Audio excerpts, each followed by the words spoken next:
Welcome to our pilot podcast, and I'm delighted to introduce Mr. Shane O'Dea from the landscaping industry. Thanks very much, Brian. Delighted to be here. Thanks for asking me. You're very welcome, Shane. Thanks for coming. So, Shane, thanks very much for coming in. I'm delighted to have you in for the first podcast. So, we've a few things to discuss, but I remember when I first met you, it's probably 17 years ago. And we've been firm friends, particularly since the different groups that we're in. Yeah. We've been firm friends since then, and I think we both learned off each other. I certainly learned the nature of the landscape industry and how you operate, and I'm in big admiration of you guys working, especially on a day like today. So today is a perfect day for coming in to start off the podcast when it sort of rained off with that wind. So thanks for having me, Brian. And you can probably hear the wind in the background and the rain outside. Yeah, it's great to be here, nice and warm, and not slogging around on a site or in a yard. I remember the day I met you. We were working in Clonskee, building a wall, and this man pulls up in a Jeep and asked me, would I like to have a look at the blades? I knew it was a little bit different from, we've loads of lads coming asking us for blades, and the quality would be normally nondescript, but the minute I met you and saw what you had to offer, and it was brilliant. Thanks, Shane. Yeah. Thanks very much. I don't particularly remember that day, but look, that wouldn't have been uncommon for me to do that back in the day. But tell me a quick one for you. How did you get involved? Like, what drew you to land? What decided for you? My mother, in a short word. Basically, I was coming to the stage where I was looking at doing my leaving cert, and I hadn't a clue what I wanted to do. And I think my mum guessed I wasn't cut out for the office life, or my father was a lecturer in the university, wouldn't have suited me at all. And she pushed me towards maybe going into the local garden centre. And I did, went down to the local garden centre, asked them were they interested in taking on a student. Now, I had a little bit of an advantage. I always looked a little bit older than I was. So they presumed I was in college, maybe doing horticulture. They actually afterwards told me they never took on school, people still in secondary school at the time. And it worked out grand for me because I got a little start. And 20 odd years later, no more, 30 years later, I actually own that same garden centre now that I walked in and got my first That's start. class, isn't it? Yeah. It's funny the way things go. No, it's brilliant, and it's a great little garden centre. Like it's very, very busy, and even though it's a small garden centre, it's not without the perennials and the other flowers and then the paving aspect of it as well. And there's a great little community in there as well. So right next door to the garden centre, it would be my core business, the Patio Centre. And as part of that, we have a small fish and tackle, and I also have landscape. And I started out, did 25 years of landscape, and that's what my bread and butter, that's what my big background is.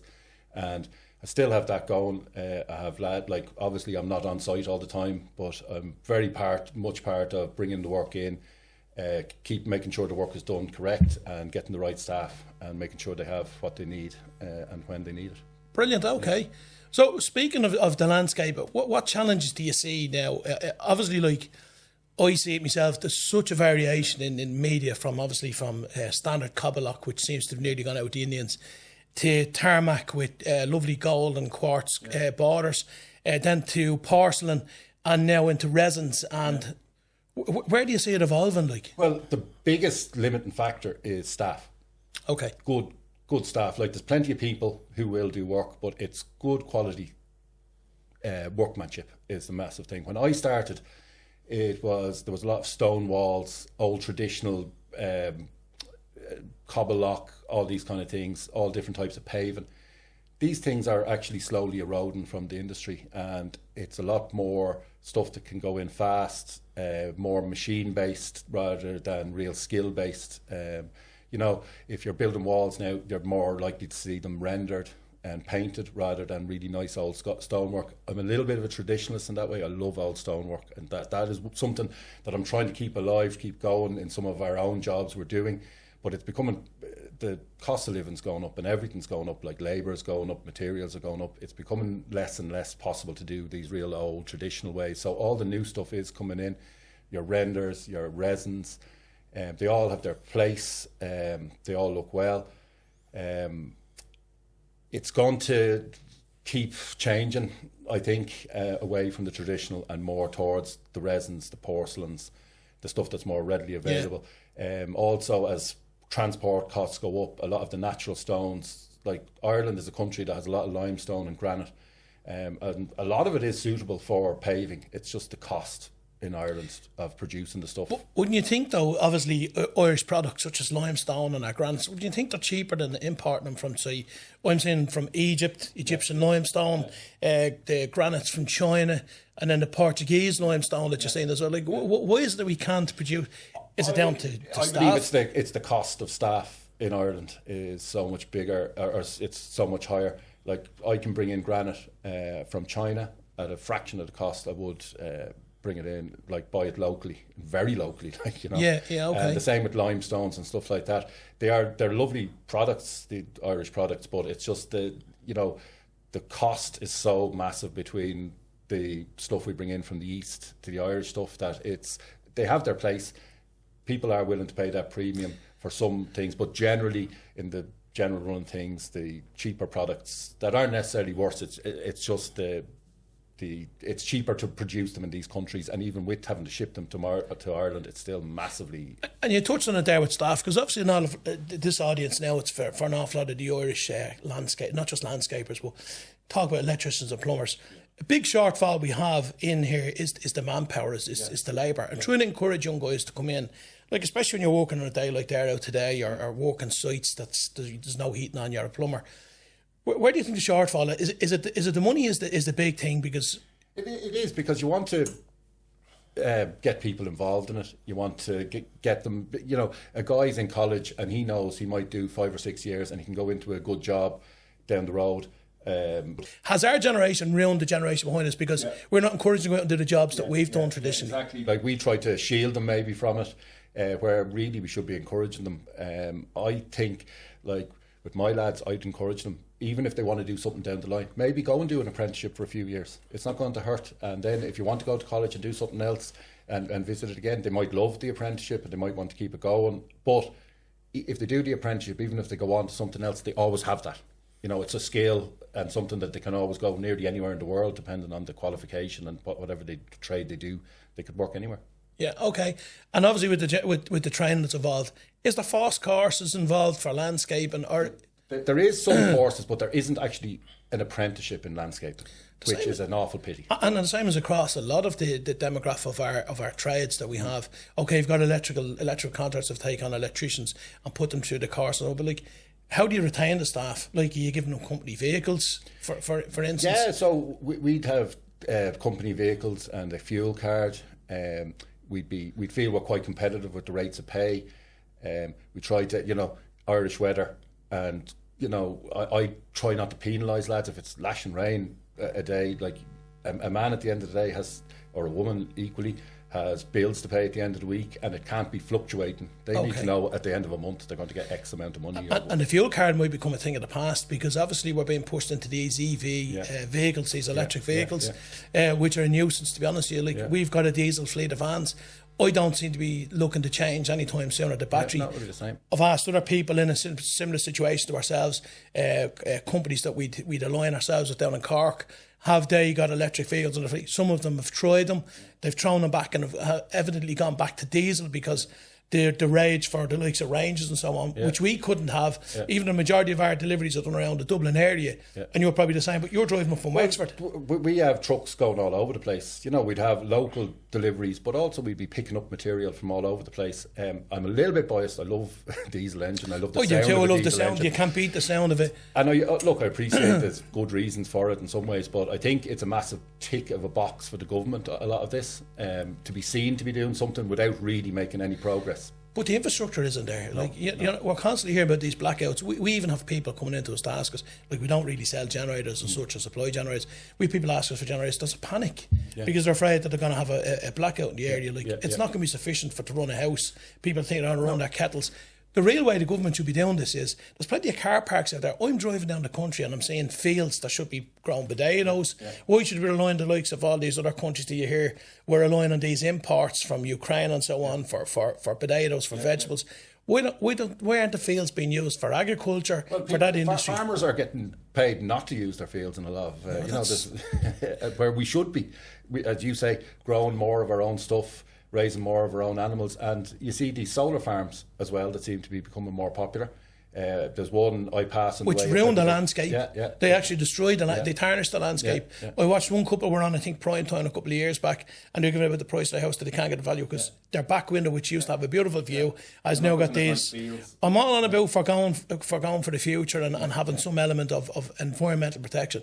But let's be clear here, Shane, and the viewers will agree this. Ireland is a pimple on an elephant's arse. When it comes down to environmental policies, we seem to penalise ourselves the whole time. And probably the biggest offenders are doing nothing about it. Where we're probably, in the general scheme of things, not a massive offender, but we're trying to tick that box, for nothing really, like spending money, giving people incentives to do things where it's. I hate to say it, but I don't think it's making any difference. I don't think so, and we seem to be always the one. Ireland seems to be the force for everything, Kyoto agreements and so on. But like, you look at the amount of car parks out there, say Liffey Valley for instance, all the cars parked, they're not multi-stories. And I'm only using that as an example, by the way, and Blanchardstown the same. If they really want to do this, why not put frames up that will actually act as a shelter for the cars, but also they do it in other countries and act then as the sun, the solar power. Why not do it that way? Why do we always have to ruin our environment? Why are we always the force? Why are we being penalised on it? I agree with you 100%, and there's no forward thinking, I think, and the investment maybe should be made in those ideas, the forward thinking, rather than saying, right, we're going to be seen to roll out a load of solar farms, or we're going to put up these windmills here. We've plenty of wind. We've plenty of waves. We should be using wave technology as well. We're in Ireland, and we have a highly educated workforce. Massive. People, if we put people to these jobs, they would amaze you with what they come up with, and we're not investing it in trying to find new solutions. We're rather trying to use technology that's there that is known not to work, and keep flogging it. And certainly, I'll go touching back on builds. Like, obviously it's 175, 176 hovering around the moment per diesel per litre. Like, that's a big expense on any small medium enterprise. Again, the taxation that's hidden on that is unreal. If you look at what the oil costs to do it and what the actual pump the station makes, the company makes, it's tiny. The government is making the vast majority of that. And what are they investing it back into? Like, if they're investing it into something that's going to be sustainable, we all want the best for our children and our grandchildren, and a nice, that they know. We want to leave a cleaner environment behind. But look, the diesel particulates, even in the filters and so on in vehicles now at the moment, like, you're putting your AdBlue in as well, which is shot up in cost as well. Like, stage 4 and stage 5 filters and clean, it's as cleaner than other fuels that's out. As clean as, like, where are we getting those? Like, I've seen on sites, a big bugbear to me is, and you'll probably agree with this, I don't know if you will. It's great having power tools on sites from a workman's position, that you're not pulling leads all over the place. We've got to draw the line. A cordless drill is different to a cordless big digger or dumper, by the way. I've been on sites, and I know ethically some of these bigger companies have these diesel generators. You follow the lead, and it's powering up a digger or a dumper that's only after doing about an hour and a half's work. Like, and eventually, what's digging out the cobalt in the first place for to make these batteries is a big diesel excavator in the likes of Japan, Africa, again, it's ticking South America. It's ticking a box. It's ticking a box, Like, when are we going to say enough is enough? When are we actually really going to grab this? Well, look, if it came down to it, most of my work is domestic. I'm not doing any site work in the landscaping end. I'm not going to have the case where I'm going to have to bring ports or bring generators to do that. We'll continue to run our diesel and petrol excavators and track dumpers and stuff like that until actually someone bans them. It's just not practical for us to use it in the domestic. Whatever about a site, but as you say, big diesel generator running it. I just don't see the sense. Ethically, you're seen to be doing something. It's something about it, but why we're always paying it. But anyway, as businesses, we don't do anything to tick boxes. We do stuff to make the business run more seamlessly. Employ people. We're not employ people, and that we're not wasting money on stuff. The government is just, I think, in my opinion, wasting money on ticking boxes. And again, it's just tax after tax. Getting back to what we were talking about earlier on, about labour and the cost of labour. Like, my opinion would be, if you do your 39-hour week or 37-hour week, whatever the case would be, and you're taxed on it, you're in the tax loop. If somebody wants to do, because the Irish have always been accused of being lazy, particularly when we have an awful lot of foreign workers coming in. The Irish don't want to do this job. We get a lot, and I see that, to be honest with you. But, like, is it a case that we've overcomplicated. But there's not an things, incentive there to do extra work. No, if you there want to isn't. get taxed to the hilt. So if I'd be agreeing, and I think we should look at this, and I think the wider fiscal community should be looking at this, by the way. If you're willing to do your 39 hours a week and you're brought into the workload, Yes. into the workforce, Yeah. and you do your 39 hours a week, should you be taxed on any other hours you do after don't that? think so. I don't think so either. The benefits that would be massive, because people will spend money. You're going to encourage lads, and Irish lads, by the way, who've been accused of being lazy, for to stay back and do the extra bit of work. Like, I know myself, there's extra work, there's additional work to do. We've got customers coming in, and the lads are finished at 4 o'clock. Their lads are finished. They'd love to stay on longer and work if they were paid more for it. 100%. You know, especially the price of houses, the price of the mortgages, Yeah. and the price of living that's increasing the whole time. Like, especially the money we're getting from these bigger companies that's coming in, the taxation we're receiving is massive. Yeah. You know, but then again, this is what happens when you have a government that are mainly school teachers. Yeah. And look, we can't rely on that money coming in, so it would be important to keep that circular money moving. People generally aren't going to be saving all that. They're going to be going out and they're going to be, buying that extra bit of shopping, or maybe upgrading the car, upgrading the house with this money. It's only a good thing in my opinion, and there's no incentive to do a whole lot more if you're going to only see 50% of it. And listen, we certainly want to encourage a better work-life balance. Like you see the likes of Switzerland and Sweden, and they're adopting these 3 and 4 days of workload, and they're able to compact it in and so on. But they seem to have a better work, so they've actually got a balance. They can switch off in the evenings or even longer on the weekends than us. So coming back to that as well, you want to encourage your team members, as I do, to have a good family work-life 100%. balance. Because they're happy. Exactly. And based on that, what makes you happy in the evenings, like Shane? Well, I love fishing. My children are heavily involved in sport, and I do, especially now in the winter. I don't be out fishing as much, or sport doesn't happen as much in the evenings, like watching something. TV. Yeah, a bit of TV in the Are we evenings. talking Yellowstone here? Oh, I love Yellowstone. Fantastic. John Dutton, absolutely brilliant. The writing that guy Sheridan does is absolutely fantastic. And look, there's stuff that you can take out in your daily life for that as well, and there's lessons to be learned. Speaking of which, in the series Yellowstone, who's one of your favourite characters in it? John Dutton, I'll have to say. He's brilliant. You But can there's a bit of judge me on learning in that. Yeah. But his son, one-liners are fantastic. Yeah.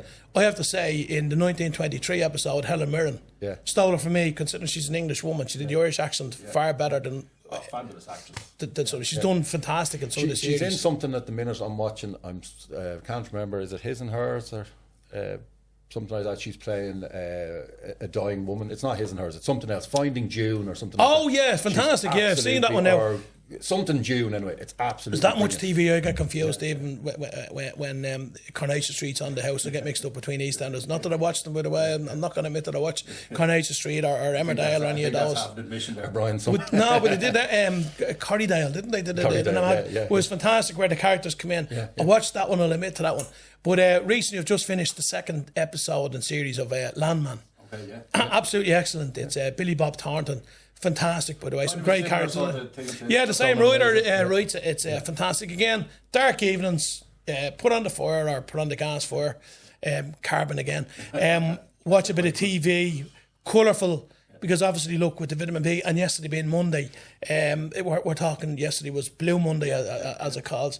You want a bit of escapism. No, you do. It's very important. Well, you've also amalgamated your escapism with your bit of fishing that you do. Yeah. And you've brought that into your business. How's that working out for you? Some people think it's my personal larder, which it's definitely not. Look, it's something that obviously I have a bit of a love for. There was a gap in the area. Look, it's not a massive shop. There's much bigger shops in Dublin, much better shops in Dublin. But I believe I offer a good amount of product without taking up the whole shop. Stuff that you need for the basics for going fishing. Good quality stuff. I'd be very into bass, lure fishing, pollock lure fishing, that sort of stuff. So I'd have a lot of stuff for that. But any sort of fishing, I can help you out, get you on the road. And where are you fishing? Rivers, lakes, beach? Rocks and inhospitable places is where I like to go. Okay. It's two-pronged. It's great because you don't see anybody. You could go, some of the places I go, you could go the whole day and not see anyone. And that sounds funny, but I do this to get away from everything. I don't think about anything to do with work. When I'm fishing, it's a total escape. And what about fishing? Would you bring a couple of mates along, fish, bring a few cans? No. Maybe bring a barbecue? No, wouldn't. Make an event out of it? No, it's all about the fishing. My eating even would be geared towards the fishing. I'd make sure I've something to eat before I go, have my water, then I'd say maybe I'll go somewhere afterwards. It's all about the fishing, it's not about the ritual around it. Used to go with lads, still go with some friends, but some of my younger kids now are big into it and like coming along. So do you catch and release, or do you catch and eat? Primarily catch and release, but eat a nice cod. It's very hard to throw back. But it's difficult to get cod because you're getting coley and these other fishes even. They're like hen's teeth now. Are they? Okay, but when you get a good one, it's worth it. Yeah, they're less and less. Sea bass I've a lot of respect for, and I tend to put them back. Wouldn't be a big fan of eating a sea bass. Okay, I've never actually had sea bass. I like catching them, but not a mad. I like cod preferably in batter, and you see all these food reviewers all doing different reviews on different chippers and all. Yeah. I get a great laugh out of it, some to be honest. I'm really, still trying to find a good spot to catch smoked cod. I wouldn't mind smoked cod. Yeah. So I do like an old smoked cod, but the fish box you get the best of both because you're getting a bit of fresh fish and you're getting the smoke. And then obviously it depends whether you want curry sauce, which is seems to be the more favourite now as opposed to garlic sauce. I love the garlic sauce. But again, we're going back talking about food again. With our stomachs here. And again, so going back fishing and your hobbies, they've obviously benefited, say, certain aspects of mental health. Oh, 100%. Look, everyone, either themselves or in their lives, is confronted with mental health 100%, issues. 100%, I agree. I've been through it and I feel that I can offer some help. Look, I'm not an expert in it by any means, but I'm happy to talk to anyone if they have any questions or any queries. Like, I've been there, know what it's like to go through bad times, and there's always light at the end of the tunnel. Do you find it's more acceptable now to talk about the likes of mental health? 100%. And you'd encourage to talk about it? I know, like from, say, my father's generation, you never talked about anything like that. You never talked about weakness or anything like that, but I think it's better talking about it because there was so many people going on miserable. People just wouldn't, it was a taboo subject, you wouldn't go there. And people, I think, are generally more happy in themselves and they can get something off their chest much easier, you know. I know, I can bring you, Brian. Yeah. Same as and we've discussed this plenty of times because obviously I went through an episode years ago where I had a bit of anxiety. Obviously, look, my father died when I was younger. He was only 40, I was 11, and it was Christmas time. But obviously, I try and pick myself up from that as well, and I get great buzz out of people around me. I have some fantastic people, even in the job.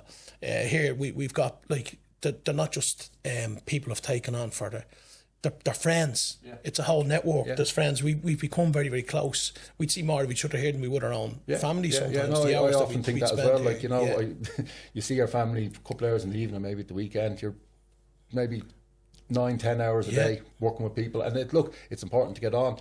You don't have to be all best friends and hang out with each other after work. Like yourself, though, I've met a lot of people through this business as well, by the way, and it's seen as being a macho business, the construction industry. I've met a lot of people through this business that become very good friends of mine and personal friends, and I've seen them outside of work. And then I've obviously got the boxing side of things as well. And again, mental health and boxing. So no area is free from mental health. And there will be an episode, I'm sure, later on in the series done on mental health where we're bringing a couple of people as we mature on this. We'll find our way. It's an excellent thing to do. It's so helpful. Like, you know, you can talk about business advice, insights, you know, introduce people to different contacts in the industry. But to actually have a really clear head and be able, even not for yourself, for your staff, if you can notice something, help someone, talk to someone, if you notice they're a little bit different, they're a little bit off, you know, don't be afraid to ask them. And you think a lot of self-employed people, because they're on their own, and whether you're a toilet contractor, you don't have that contact with people unless you're with a customer or visiting a place. And we try and make downstairs, even as we invite everybody in that comes in to see us. Shane, you've been here. You've had cups of tea, coffee. 100%. We try and open her up. Yeah.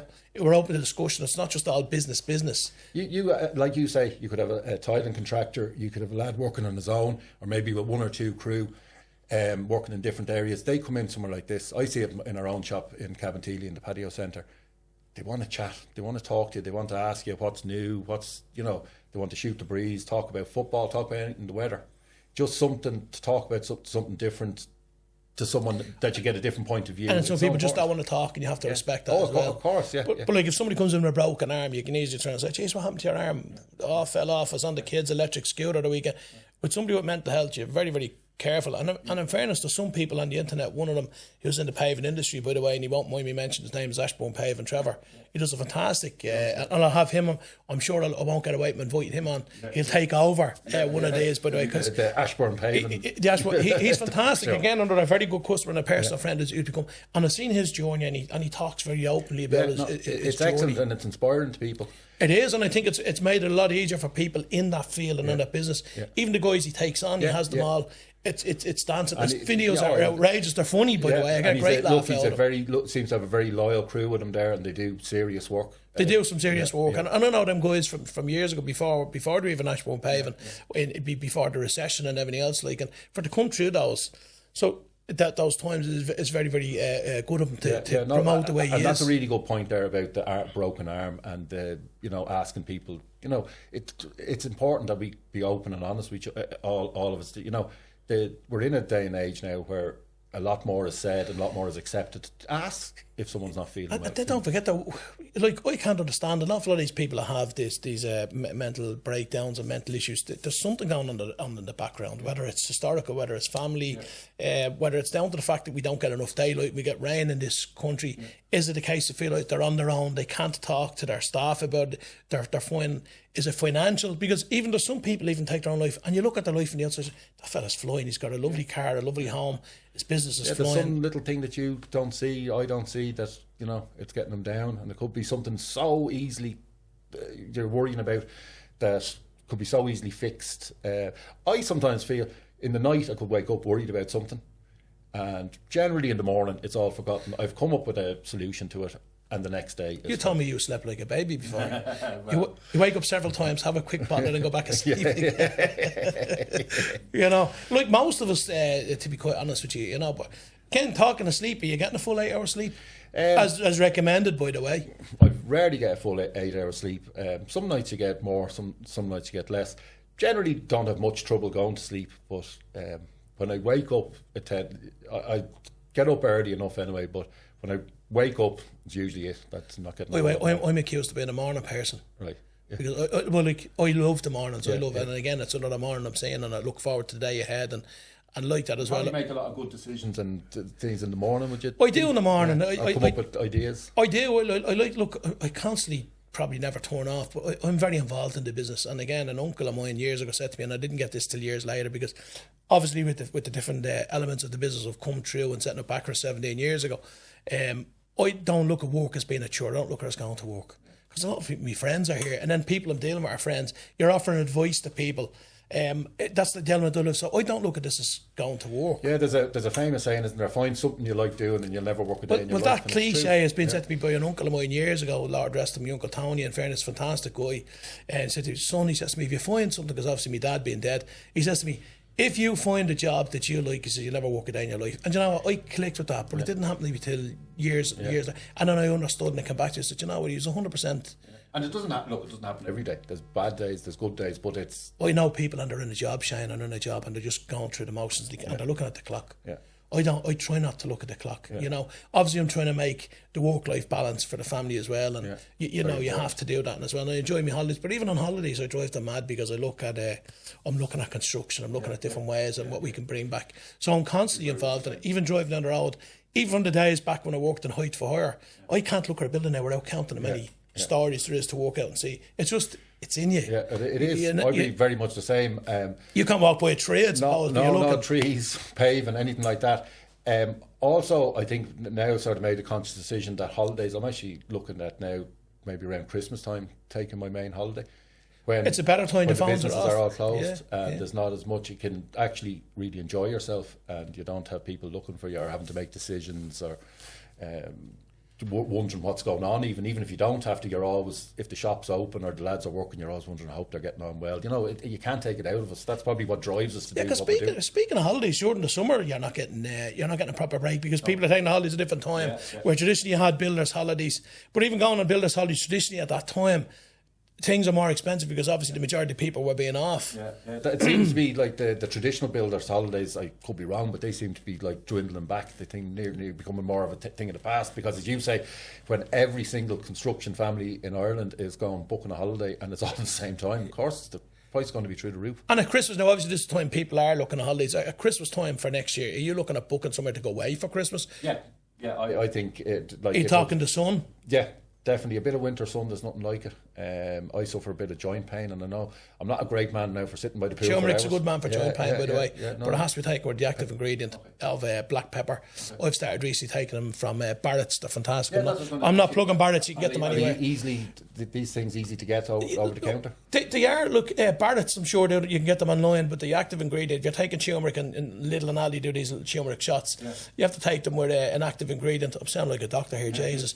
But the black pepper is the active ingredient. And just regular black pepper? Regular black pepper. They have these capsules, so they're obviously measured medically. Okay. And the key active ingredient within turmeric is not just the powder, it's the curcumin. The curcumin, I think it's called, that's within it. That's what you want. So I take a capsule of that a day, but also you need to take with an oil. So you take with an omega-3 fish oils, you're benefiting your heart as well as your brain and other elements. So I'd be very conscious of that as well. I had slight joint pain in my elbows.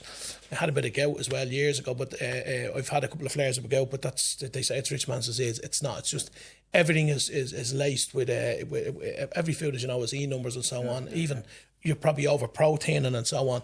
But I had a slight bit of joint pain in the knee, in the ankles. I read up on this curcumin. You go on to your feeds, you start talking about, before you know it, everything is thrown up. So I had a balance, and I says, well, what have I to lose? It's 15 quid and Barrett's to sign up. I said, I'll try it out and I'll give it a go. So I think there's 150 capsules. They cost me 15 quid. How long did it take till you? Within 2 weeks. Wow. Now, it says within 2 weeks. I was one of these. It's not. Yeah. I've still got pain. Yeah. I'd say roughly within 2 weeks of taking it, I noticed a difference. Now, obviously, bigger pain than that. Like if you've suffered from sciatica, it'll ease that. Won't really take us. That's a lot of lads in the construction industry are. But you're humping. You're humping. You're lifting. You're carrying stuff, Shane. Like you. I'm sure. I'm surprised you're not in a wheelchair with the amount of humping around. Well, look, that's part of the reason why I took a step back from being on site and being on the tools. The body just can't go forever. Yeah. You know. You see, I do see people coming in, and men in their 60s and 70s, they can hardly walk. The hands are, and they never got the chance to do something else. They probably never knew something else, and they just kept going at it. These men and women, they're in pain, constant pain, and they nearly accept it's part of their nature now. They don't know anything different, and with the right supplements, exercises, stuff like that, I think it can make a massive difference. So Shane, to recap on today and to look to the future, where do you see yourself roughly in 5-10 years time or in the future? Well, I'd like to think that I'm going to keep growing what I'm doing, certainly in terms of the paving supplies and the plant, the garden centre element. I'd like to think maybe that I would have expanded to another store, maybe somewhere down further south, down towards Wexford, where I live. I've lived in Wexford for the last 8 years. Very, very happy there. The family are very happy. And it's not that I'm looking to cut the commute. I just see a gap in that sort of area for a paving centre and garden centre. So look, we'll keep going at what we're doing now. We still have loads of work to do with what we're at. Every now. day's a school day. Yeah, every day's a school day. But I think it's important in whatever you're doing to have a goal, to have something to look forward to and to strive towards. And it mightn't happen. It might happen, but I'm going to keep every day learning and approach every day with an open mind. That's a massive thing I've learned over the years. You can't be too set on anything, because there's always going to be something that'll surprise you and come out of nowhere. Well, Shane, you're an inspiration. Well, thanks a million for coming in. I've learned a lot off you over the years, as a lot of our landscaping industry has, particularly through the forums that you've recommended. You've spoken to people on, and I know even behind the scenes you've spoken to people. Yeah. More than you probably should have. You've helped people out. Yeah. So I want to thank you for that. One thing about becoming busier and having more hats on, so to speak, is I have had less time to be on these forums. But if anyone ever wants to reach out to me on social media or call me, there's absolutely no problem. I'm more than happy to talk to people. And, don't feel you'd ever be burdening me, or just talk to me, and I'm delighted to talk about anything. No problem. And the companies you're coming from today is Shane O'Day Landscapes and the Patio Centre in Cabinteely, also Murphy and Wood Garden Centre, and also my little fish and tackle, Cabinteely Bait and Tackle. be careful about the tickle tackle. Yeah. Keep that to Thanks. myself. Thanks, Shane. Thank you. Thanks, Brian. Thanks, Delighted mate. to be here. Thanks.